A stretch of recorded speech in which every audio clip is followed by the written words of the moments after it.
కరపస్వామి. మనకి గ్రామ దేవతలైన ఎల్లమ్మ, పోచమ్మ, గండి మైసమ్మ ఇలా ఎలాగో అలాగే తమిళనాడులో ఈ యొక్క కరపస్వామి ఈయన గ్రామానికి దేవుడు లెక్క కొలుస్తారు. రీసెంట్ గా వచ్చిన తమిళ మూవీస్ లో ఈ దేవుడి పేరు వినిపించింది. తాయి కాచి, కర, రీసెంట్ గా వచ్చిన వీరభద్రుడు. ఈ మూవీ సినిమాలో ఈ దేవుడి పేరు ఉంది. అసలు కరప్ప అంటే నలుపు అని అర్థం. ఈ దేవుడు అబద్ధం చెప్పిన వాళ్ళని శిక్షిస్తాడు. గ్రామ సరిహద్దుల్లో నిలబడి చెడుని అడ్డుకుంటాడని ప్రజలు నమ్ముతారు.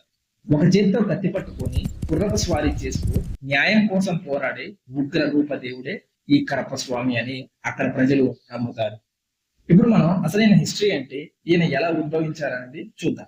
పూర్వం తమిళనాడులోని కొన్ని మారుమూల ప్రాంతాల్లో దుష్టశక్తుల వల్ల, కొంతమంది బందిపోటు దొంగల వల్ల అన్యాయం ఎక్కువైంది. ప్రజలు భయంతో జీవించేవారు. అప్పుడు వాళ్ళందరూ కలిసి అమ్మవారికి ప్రార్థించినప్పుడు ప్రజల బాధను చూసిన అమ్మవారు ఆవిడ ఉగ్ర శక్తి నుంచి ఒక రక్షకుడిని సృష్టించింది. ఆయనే కరప్ప స్వామి. ఆయన చేతిలో కత్తి, గొడ్డలి, కొరడాతో ఈ భూమి పైన ఉద్భవించారని చెప్పారు. ఆయన ఉద్భవించిన తరువాత దుష్టులను శిక్షించి అమాయకులను కాపాడారని మనకున్న హిస్టరీ. ఆ తరువాత ఆయన గ్రామ సరిహద్దుల్లో ఒక రక్షకుడుగా ఉండిపోయారు. అప్పటి నుంచి గ్రామస్తులు ఆయనకి పూజలు చేయటం మొదలు పెట్టారు. తమిళనాడు సాంప్రదాయాల్లో అయ్యనారు. ఈయన ప్రధాన గ్రామ రక్షక దేవుడిగా కొలుస్తారు. ఈయనకి కరప్ప స్వామిని ప్రధాన సేనాధిపతిగా భావిస్తారు.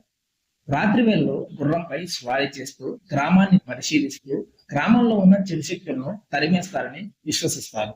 తమిళనాడులో కరప్ప స్వామిని న్యాయ దేవుడిగా పరిగణిస్తారు. ప్రజలు ఆయన ముందు ప్రమాణం చేస్తారు. నిజం చెప్పిన వాళ్ళకి ఆశీర్వాదం దక్కుతుంది, అబద్ధం చెప్పిన వాళ్ళకి శిక్ష విధించబడుతుందని ప్రజలు నమ్ముతారు. కోర్టు కంటే ముందు దేవుడు ముందు నిజం చెప్పే సాంప్రదాయం ఇప్పటికీ ఉంది.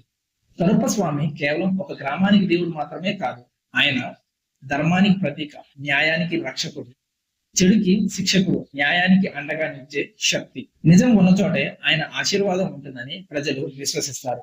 అందుకే మన సూర్య గారి రీసెంట్ మూవీ వీరభద్రలో కూడా నిజం అబద్ధం ఈ మధ్య నడుస్తా ఉంటాం మా సినిమా. ఇదన్నమాట నేను తెలుసుకున్న కరప్ప స్వామికి సంబంధించిన నిజమైన చరిత్ర.